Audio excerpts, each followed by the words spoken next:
Convidá-los a abrirem suas Bíblias mais uma vez. Agora no Evangelho de Marcos, capítulo de número 2, por favor.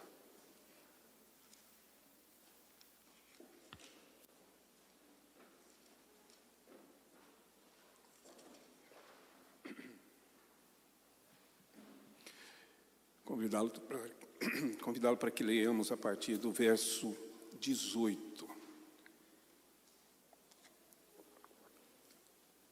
Marcos 2, a partir do verso 18. Ora, os discípulos de João e os fariseus estavam jejuando. Vieram alguns e lhe perguntaram: por que motivo jejuam os discípulos de João e dos fariseus, mas os teus discípulos não jejuam? Respondeu-lhes Jesus: podem, porventura, jejuar os convidados para o casamento enquanto o noivo está com eles? Durante o tempo em que estiver presente o noivo, não podem jejuar. Dias virão, contudo, em que lhes será tirado o noivo, e nesse tempo jejuarão. Ninguém costura remendo de pano novo em veste velha, porque o remendo novo tira parte da veste velha e fica maior a rotura.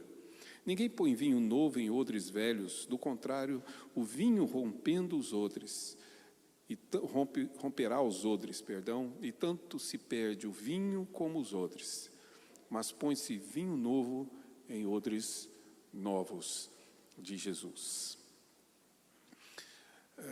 Nosso cérebro pesa por volta de 1,5 kg, segundo os cálculos, em média, né? Para uma pessoa, um homem, talvez um pouco mais pesado que eu, de 80 quilos, ele simplesmente corresponde a 2% desse peso, digamos assim, que ele possui.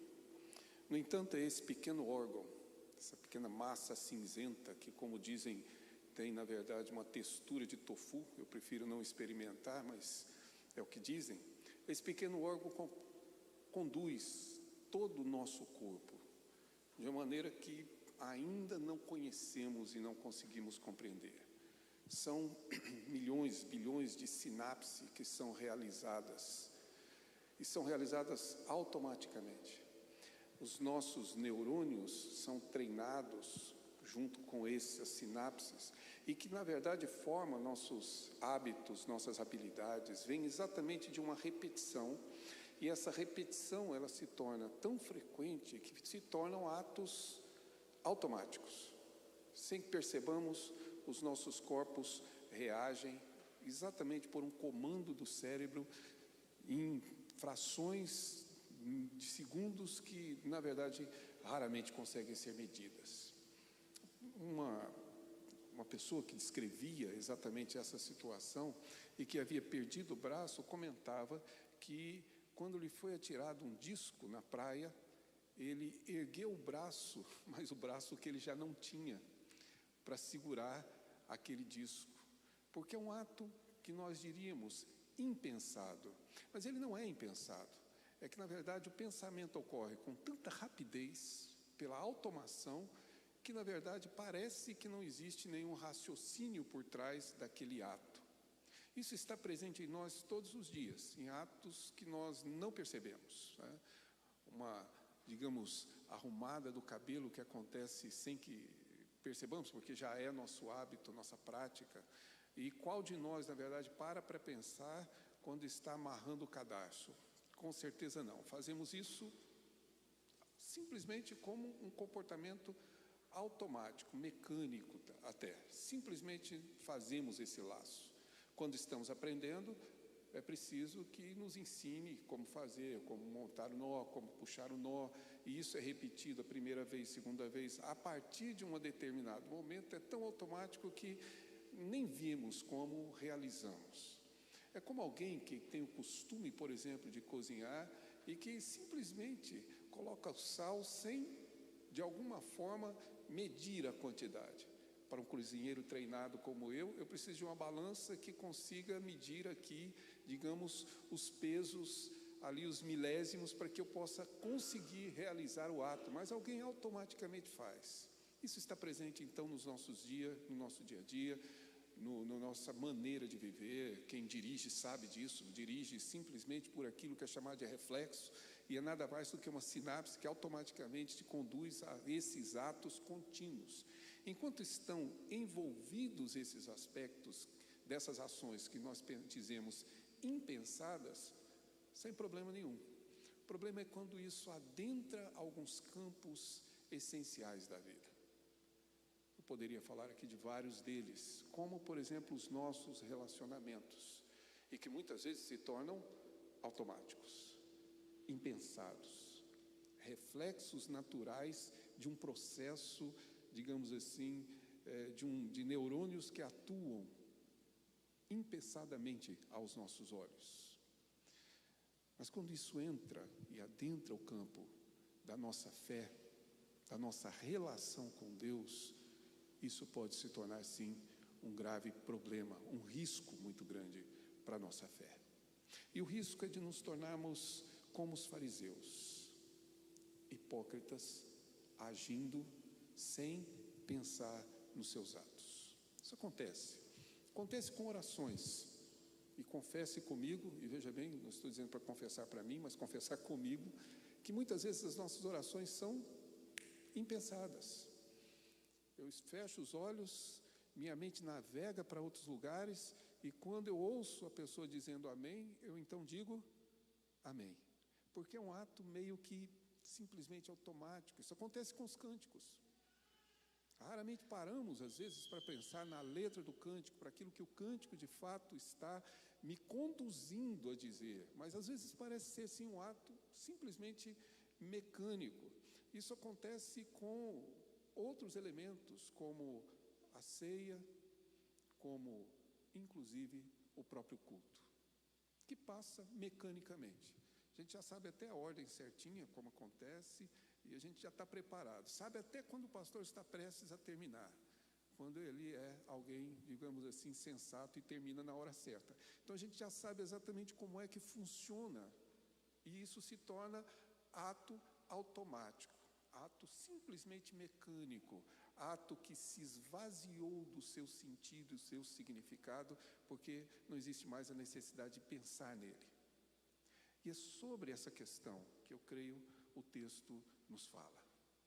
Um texto confuso, digamos assim, eu não diria confuso, mas difícil, porque na realidade nós não temos a perspectiva histórica do ato. A gente olha para esse jejum e pensa nesse jejum como ele é praticado hoje. E não percebemos que o que está em jogo aqui não é basicamente a ideia de fazer ou não fazer jejum. Não é um ato. O que está em jogo aqui é uma religião vazia. E uma religião que precisa ser, uma fé cristã que precisa ser, sim, cheia de significados. Não é, o que está em jogo aqui é um símbolo que se esvaziou daquilo que ele deveria preservar como sentido, como significado.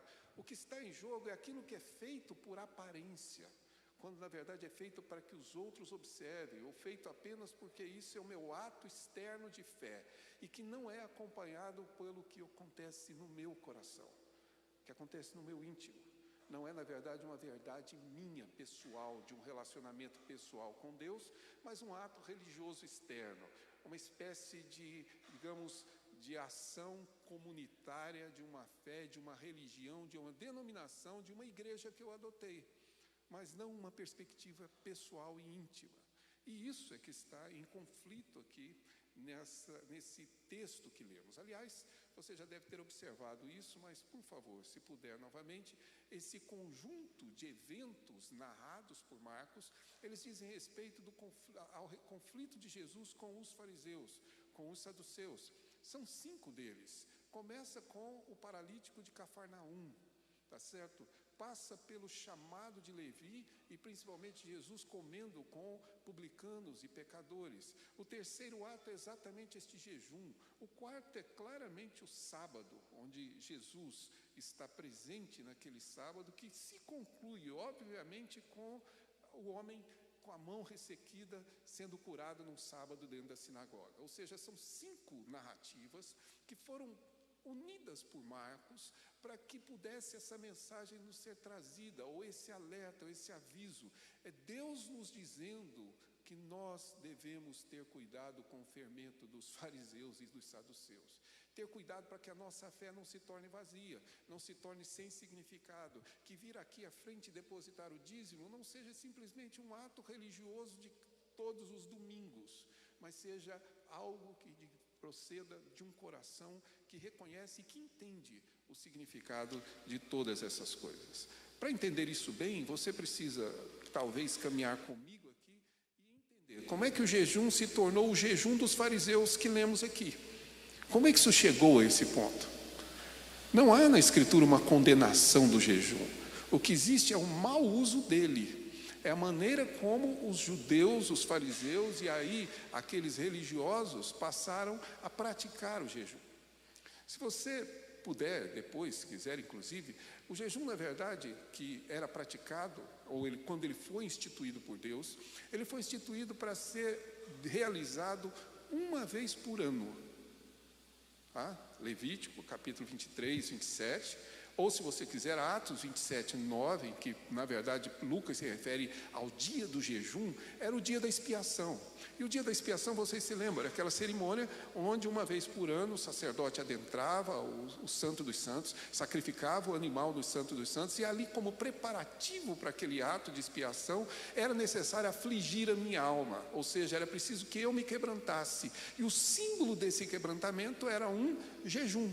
Era uma manifestação externa, mas de algo que acontece intimamente. Eu estou de fato aflito e angustiado, e eu reconheço o meu pecado, e eu estou ansioso e esperançoso da redenção que vem pelo sangue que será derramado, e por isso guarda-se um dia de jejum, um dia de lamento, um dia no qual eu vou chorar os meus pecados, um dia no qual eu vou lamentar as minhas faltas, mas que faz parte de um dia no ano. Com o tempo, essa ideia de lamento e de esperança de redenção acompanha eventos especiais. Vocês se lembram? Davi cometeu adultério com Batseba, desse adultério nasceu uma criança, e essa criança disse Deus que levaria. E Davi então jejuou antes que a criança falecesse. Quando a criança faleceu e deram-lhe a notícia, Davi volta a tomar banho, tira o saco de pano e cinza, que era símbolo de pecado, de arrependimento em si, e veste então as vestes reais e vai se alimentar. E vocês devem se lembrar que todos os discípulos ali, todos os servos de Davi, eles não entenderam, porque Davi fez o contrário do que era a prática. A prática era você orar, interceder e etc., mas quando morresse em luto, em manifestação de tristeza, então eu visto saco de cinza e faço então o jejum. Davi diz, não é bem assim. O que vocês não compreenderam é a razão pela qual fazemos o jejum. Enquanto a criança estava viva, eu tinha esperança. Então, por isso eu lamentei o meu pecado, porque foi pelo meu pecado que essa criança foi levada. Deus a levou para si, Deus não a puniu, mas Davi sabia que foi fruto do seu pecado e, portanto, ele lamentou, ele manifestou o seu pecado, ele se entristeceu, ele se afligiu e, por isso, o jejum foi praticado antes. Depois que a criança foi levada, não é mais momento de jejum. Eu verei o meu filho, diz Davi, eu irei a ele, ele não virá. Essa foi a compreensão de Davi, mas vejam como o jejum começa a ser praticado, agora como esperança de uma redenção e manifestação, claro, de um pecado.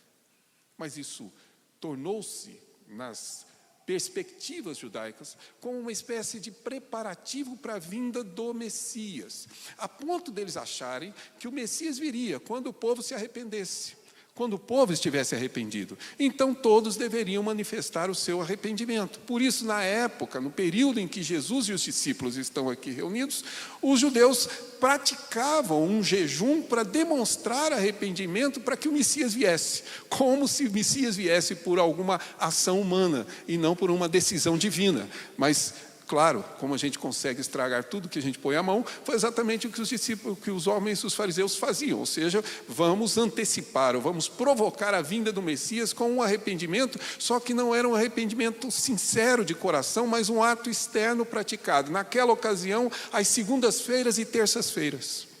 É por isso que eles sabem que os discípulos de Jesus não fazem jejum.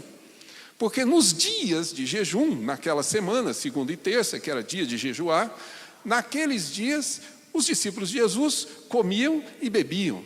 E comiam e bebiam na casa de Levi, talvez. Veja bem. E ao observar que Jesus come e bebe junto com os seus discípulos, eles questionam os discípulos. É exatamente isso, porque os discípulos de Jesus não comem, não fazem jejum. E aqui a crítica é exatamente a pessoa de Jesus. E a modo de vida que Jesus traz aos seus discípulos. A sua maneira de viver é diferente. E é por isso que, na verdade, isso passa a ser incompreensível. E eles, então, questionam. Mais importante do que o questionamento em si, que fica claro, é porque eles não compreenderam o significado do jejum e praticavam jejum vazio, uma religião sem conteúdo. Como acontece muitas vezes, perde-se o sentido do que se faz, apenas se faz por mera tradição. Preguei eu uma vez numa igreja, fui convidado, eu até trabalhei lá, mas foi a primeira vez que eu preguei. E fui até lá pregar, e fui com uma calça social e uma camisa social só. Tá? Não se assustem, eu era mais magro do que sou agora. E só com essa camisa social e essa calça. Certo? Uma camisa de manga comprida, etc. Lembro até hoje, azul clara, estava tudo, para mim, tudo correto. Me convidaram ao púlpito, eu preguei. Quando eu desci, um presbítero me chamou e disse: pastor, tem uma decisão neste conselho, nessa igreja, tomada pelo conselho, de que ninguém sobe ao púlpito sem gravata. Claro, porque a gravata é mais importante do que o conteúdo do sermão. Mais importante do que a mensagem, porque a gravata e o terno é mais importante do que a ceia, por isso eu não posso servir a ceia sem terno, sem gravata. Percebe? Por quê? Não sabe, mas é uma tradição. Provavelmente acha que com isso nós reverenciamos a Deus, e é por isso que a religião vai ficando triste, mas não quebrantada, obscura, sem sentido, sem significado. Jovens e adolescentes crescem sem saber por que fazemos o que fazemos, porque o que estamos fazendo não tem mais sentido e nem significado. E exatamente assim os fariseus observaram. Portanto, não estamos falando apenas de jejum, estamos falando da essência do cristianismo. E é isso que Jesus responde, se você puder observar. Duas respostas simples e definitivas. A primeira delas de Jesus, aqui no verso de número 19, respondeu-lhes Jesus: podem porventura jejuar os convidados para o casamento enquanto o noivo está com eles? Durante o tempo em que estiver presente o noivo, não podem jejuar. Dias virão, contudo, em que lhes será tirado o noivo, e nesse tempo jejuarão. Primeira resposta de Jesus: vocês pensam que podem antecipar a vinda do Messias com esses seus atos humanos? Pois bem, o Messias chegou. O noivo. Se você se lembra no Antigo Testamento, tanto para Jeremias, como para Isaías, como particularmente o livro de Oséias, a figura da relação de Jesus com a igreja é a figura da relação do noivo com a sua noiva, ou com a sua esposa, em que ele vem buscar. Para nós, mais uma vez, fica meio confuso, porque os nossos casamentos se afastaram muito do casamento bíblico. Os nossos casamentos são mais católicos e sacramentais do que casamentos bíblicos. Tá certo? Na Escritura, aliás, não havia nem casamento em igreja, porque não havia nem templo. O templo de Jerusalém nunca pensou-se, ou não, você não encontra nenhuma cerimônia de casamento dentro do templo. Casamento é uma festa familiar, como acontece em bodas de Caná. Casamento é feito em família, num jantar em que reúne os amigos e todos os demais. Mas é exatamente isso que acontecia. Quando o casamento era celebrado, Salmo de número 19, como noivo que sai do seu tálamo, percorre o seu caminho, que vai buscar a noiva, e trazendo a noiva, reúne ela e seus amigos para essa festa. O que Jesus está dizendo é exatamente isso. No Antigo Testamento, a figura da vinda de Cristo era exatamente a chegada do noivo. Por isso, o primeiro milagre de João é bodas de Caná, porque está dizendo o quê? O noivo chegou. O Messias chegou, não pelo esforço humano, não pela condição humana, não pela nossa condição de antecipar a vinda dele, não pelos nossos atos, muito menos pelo nosso arrependimento, muito pouco pelo nosso jejum. O Messias veio porque era o tempo no qual Deus determinou ele deveria vir. O noivo está presente. É isso que ele está dizendo. A profecia está cumprida. O noivo está aqui. Enquanto o noivo está aqui, não é dia de jejum, porque não é dia de lamento, é dia de festa. Quem faz jejum durante uma festa de casamento? Só quem quer emagrecer nos nossos dias. Porque dia de casamento é dia de festa. Você come, você bebe com alegria, você festeja. E não faz o menor sentido lamentar no dia do casamento. Talvez a mãe do noivo, né? Mas ninguém lamenta em dia de casamento. Todo mundo festeja, todo mundo comemora, porque na verdade é um ato de festa. Jesus está dizendo, não é momento de jejuar, não é agora, porque o noivo está presente. Dias virão, e veja bem, o que Jesus diz é que a profecia está cumprida, mas ele anuncia uma outra profecia. Dias virão em que eles de fato jejuarão, eles lamentarão. Por quê? Porque o noivo será tirado, porque ele anuncia a sua própria morte. Lá naquela ocasião é hora de jejum, é hora de lamento, mas agora é hora de alegria. Mas percebam o que Jesus está dizendo. Ora, uma vez que o noivo ressuscita e está presente conosco, a pergunta é simples: os nossos dias são dias de jejum, de lamento, ou são dias de festas? A nossa encontro com o noivo deveria ser sempre dia de alegria. O cristianismo não é uma religião de tristeza. Ele precisa ser até, de fato, para anunciar essa verdade, um dia de alegria, como disse o salmista, de júbilo, de exaltação. O nosso culto tem que ser assim, precisa ser um culto alegre, porque essa é a manifestação daqueles que compreendem que o Messias veio, nos foi tirado, mas ressuscitou e está presente conosco. E agora cultuamos a Deus com alegria. Vir aqui não é um ato de sacrifício. Se for, por favor, não espere o culto terminar. Vir aqui não é dia de tédio, não é hora tediosa para aguardar até que tudo termine. Não é vir obrigado. Não é vir imaginando que se eu não vier, Deus não me abençoará, então eu venho aqui trocar a graça dele pelos meus favores. Pelo contrário, eu vim exatamente em gratidão e alegria, porque o que ele me deu, eu não consigo sequer contar. E toda a alegria do tudo que eu possuo não se compara com a alegria de estar na presença dele, cultuando o seu nome. Por isso, é dia de festa. Outra igreja que eu pastoreei, nós tínhamos, era uma igreja grande, então muita gente, mas sempre que terminava o culto, eu ia impetrar a bênção, como se faz nas igrejas reformadas, particularmente fazemos na igreja presbiteriana. E quando terminava de impetrar a bênção, eu via que já tinha pelo menos umas meia dúzia lá do fundo que, desculpa a expressão, já tinha vazado. O culto para ele terminava antes da bênção. E um dia eu chamei a atenção de púlpito. Nós ficávamos mais ou menos a uma quadra praticamente de uma avenida chamada Paranaíba. Falei, tem gente que se andar devagar ainda pega a bênção lá na Paranaíba, né? Porque não precisa da bênção. Porque o culto é tédio. Porque não vê a hora de ir embora. Afinal de contas, naquela época o fantástico devia ser muito mais interessante. E aí, eu vou. E é exatamente assim que a nossa religião se torna farisaica, hipócrita e vazia. Porque se é esse o sentimento que está no meu coração, que sentido faz orar? Que sentido faz cantar? Que sentido faz cultuar?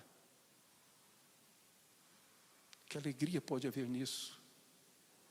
Então, Jesus diz claramente que o cristianismo não é uma religião de tristeza. Alguns irmãos aqui talvez tiveram essa oportunidade que eu tive. A graça de Deus em minha vida não é nenhuma, digamos, vantagem pessoal. Mas Deus me deu a graça de conhecer algumas igrejas europeias, digamos assim, da Idade Média, provavelmente algumas delas do início, do primeiro período da Idade Média. Uma delas, famosíssima, chamada a Catedral de Notre-Dame, né? Nossa Senhora em francês, mas exatamente ali, uma catedral muito bonita arquitetonicamente. Um ponto turístico atualmente, porque de igreja tem muito pouco. Mas o que sempre me chamou a atenção são lugares lúgubres, tristes, escuros. Você não pode falar alto, você tem que sussurrar. Criança, igual a Karina se divertindo aqui entre nós, seria impossível. Com certeza o Kleber e a Ludmila seriam chamados a atenção, porque não pode. Não sei se vocês percebem, a regra passa a ser a nossa lei, é a palavra de Deus. A alegria que Deus nos induz desaparece. Essa tristeza não tem absolutamente nada a ver com quebrantamento de coração. Por isso, Jesus inicia a sua resposta dizendo: por que os meus discípulos não praticam jejum? Porque o noivo está presente. Haverá dias. Há dias em nossa vida que precisamos jejuar, não há dúvida. Mas não é um hábito mecânico, não é um ato repetitivo, como a oração não é, como o cântico não é, como o culto não é, como a ceia não é. São atos com sentidos e significados para mim. Se você for fazer uma oração antes da refeição, porque é um hábito, não ore. Aliás, experimente fazer diferente de vez em quando. Ore depois, ore durante. Só para que a sua mente não entre nesse processo impensado de agir. Ore. Se você vai orar antes de dormir, como uma prática, simplesmente um ato mecânico, e você se ajoelha ali na sua cama e ora, né? Senhor, me dá um bom sono, amém? E deita como se fosse um ato simplesmente mecânico, mude. Altere. Exatamente para que você possa entender qual é o sentido do ato que eu estou falando, que significado tem, e o que isso significa na minha relação com Deus, porque o meu cristianismo é íntimo, é pessoal, é essência no meu coração, e não são atos externos. O que os outros veem, não importa. Importa, claro, e somente se aquilo que eles veem é o que eu estou vivendo no meu coração. Essa é a resposta de Jesus. É dia de alegria. Segundo, Jesus dá uma outra resposta, se você puder observar, que é a mesma em duas figuras de linguagem. As pessoas dizem que são similitudes, parábolas, mas tanto faz. Diz o verso 21, ninguém costura remendo novo em roupa velha. E acrescenta, ninguém coloca vinho novo em odre velho. Por uma razão simples. Observe o texto. Esse ninguém significa que é tolice fazer assim. É, na verdade, um ato que ninguém imagina alguém fazer. Porque é alguma coisa impensável. Todo mundo sabe que não se faz isso. Quando se trata de ninguém, significa, desculpem a expressão, uma imbecilidade fazer isso. Você não faz isso. Ninguém faz. Porque, de fato, não existe nenhuma prática razoável. Todo mundo sabe que todas as vezes que você pega um pano velho e costura um remendo novo, vai acontecer fatidicamente. Você ficará sem roupa. Porque o remendo novo rompe o velho. O velho não suporta o novo. É essa a verdade. Ele não consegue suportar aquilo que é novo. A mesma verdade sobre o odre. O odre era, obviamente, um vasilhame de couro, feito de couro, onde o vinho era armazenado. O problema é que vinho fermenta. Vinho novo fermenta. E o odre velho, ele não suporta a expansão exatamente dessa fermentação. E quando o vinho fermenta e se expande, o odre, ao invés de se expandir, ele rompe, ele rasga e você perde o vinho e perde o odre. Você só coloca vinho novo em odre novo. Ninguém quer tomar esse prejuízo. Jesus está dizendo, vocês são tão inteligentes para fazer isso e até agora não entenderam que o meu evangelho não cabe na religião de vocês. O meu evangelho não pode ser suportado pela religião de vocês. E não precisa ser só o judaísmo. Pode reunir todas as religiões humanas. Se me permitem aqui dizer, pode reunir inclusive o próprio presbiterianismo. Ele não é capaz de conter o evangelho. O evangelho é novo e ele fermenta, e essas religiões que construímos, elas acabam se rompendo diante do evangelho.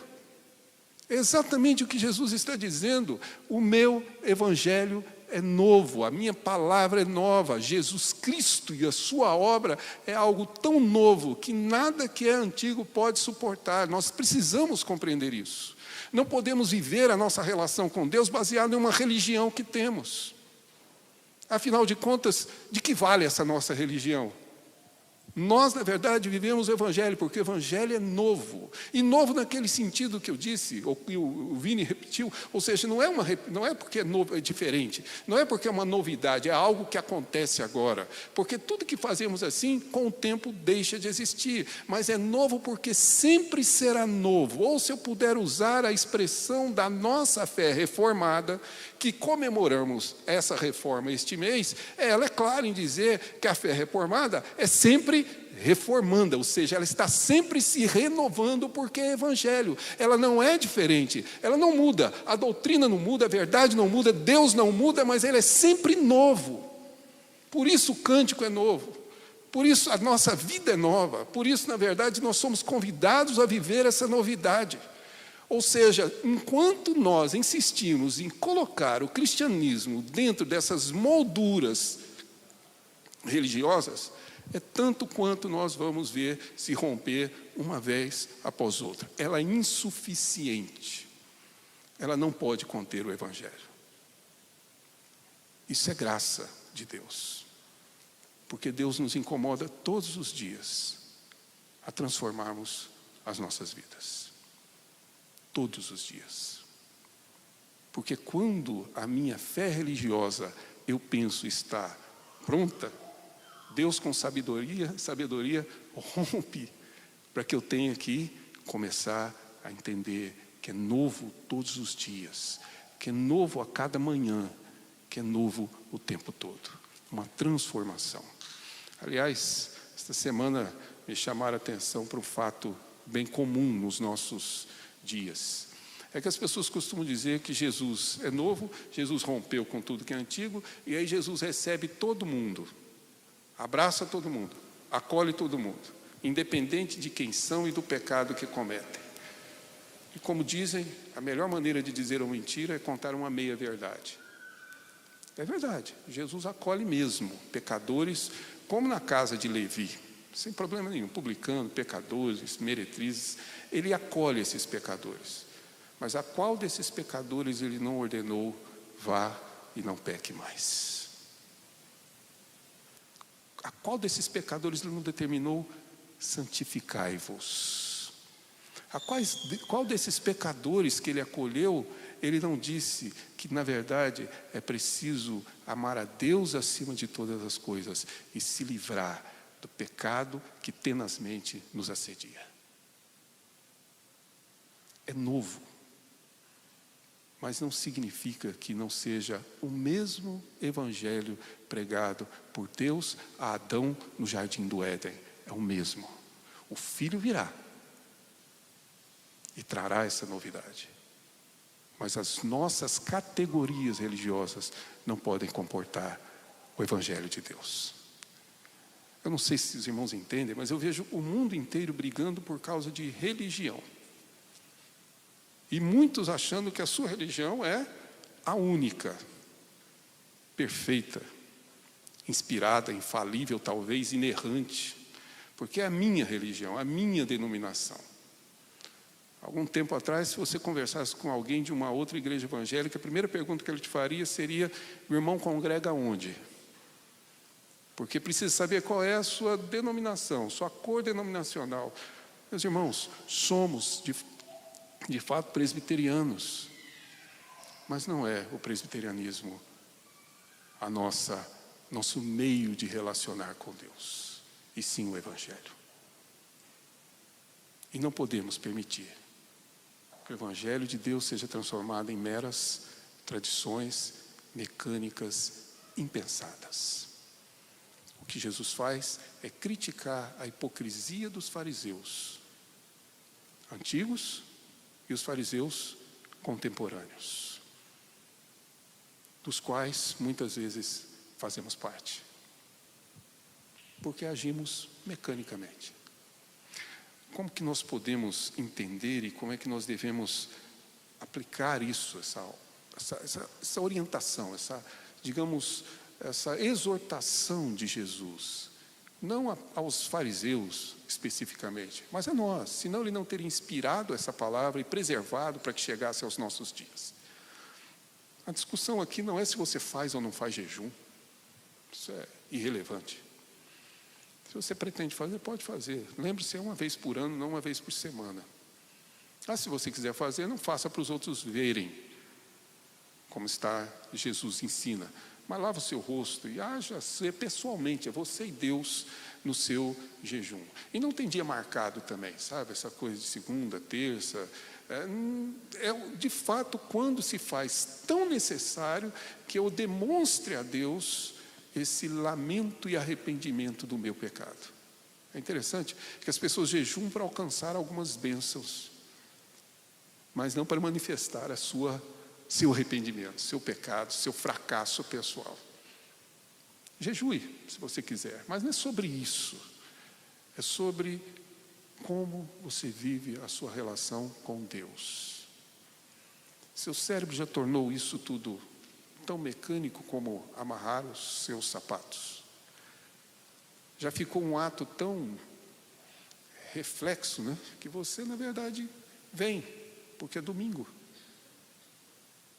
Você canta, porque você está aqui, e a música que está tocando.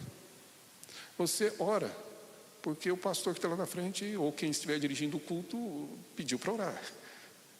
Nossos atos não são mais com significados. Ou você de fato está sendo convidado a viver o verdadeiro cristianismo, onde tudo isso tem sentido e tem significado, e tem a ver com a minha relação pessoal com Deus, não para que os outros vejam, mas eu e Ele. Se você lê a Bíblia apenas quando vem ao culto, isso é um ato mecânico. A palavra dele não deve fazer muito sentido para você durante a semana. E deve servir muito de instrução para aqueles problemas pessoais. Talvez um conselho de alguém no YouTube seja mais prático para você do que a Escritura. Mas se você quer viver o Evangelho de Deus, que se renova a cada dia, é esse o convite que ele faz. Esse é o Evangelho, cuja religião humana não pode comportar. Não resiste. Se renova todos os dias. E a fé que se pretende ser reformada precisa se reformar. Não mudar suas doutrinas, não mudar seus princípios, não mudar suas convicções, mas reformar essas pessoas, para que caminhemos em santidade de vida com Deus. E assim o nosso cântico sempre será novo, mesmo que seja aquele tirado do fundo do baú, quando se diz, né? Assim a nossa vida sempre será nova, a nossa oração será nova, a nossa caminhada com Deus será sempre em novidade de vida, mas por causa da nossa relação com Ele, e não por meio de atos mecânicos e impensados.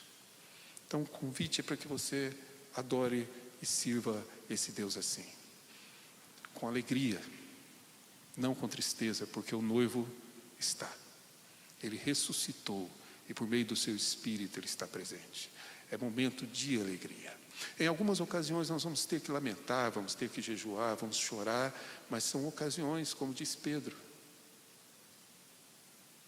Às vezes será necessário, mas não é sempre. A nossa vida cristã é marcada por alegria e por uma transformação contínua, mediante a qual, de fato, nós louvamos ao Senhor. Então, eu quero convidá-lo a participar desse santo jejum, verdadeiro jejum, quando for necessário. E, ao mesmo tempo, a alegria de quem celebra a chegada do noivo, até que ele venha e nos busque e coloque o fim a toda essa tristeza que temos. Esta é a questão.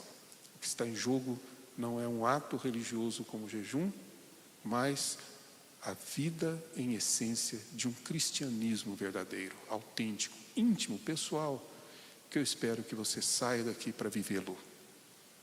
Saia daqui para, de fato, experimentá-lo todos os dias, de segunda até o dia do próximo encontro, quando nós voltarmos ansiosos, exultantes, alegres, temendo esse Deus, mas louvando, porque Ele de fato nos recebe em sua presença. Que Deus nos conceda, assim, uma semana de alegria com Ele. Eu espero que você realmente exulte cada dia descobrindo as verdades de um Evangelho que vai muito além do que a sua religião é capaz de imaginar. Quero convidar a nossa equipe para que nos conduza em mais um cântico antes que oremos e assim encerremos o nosso culto.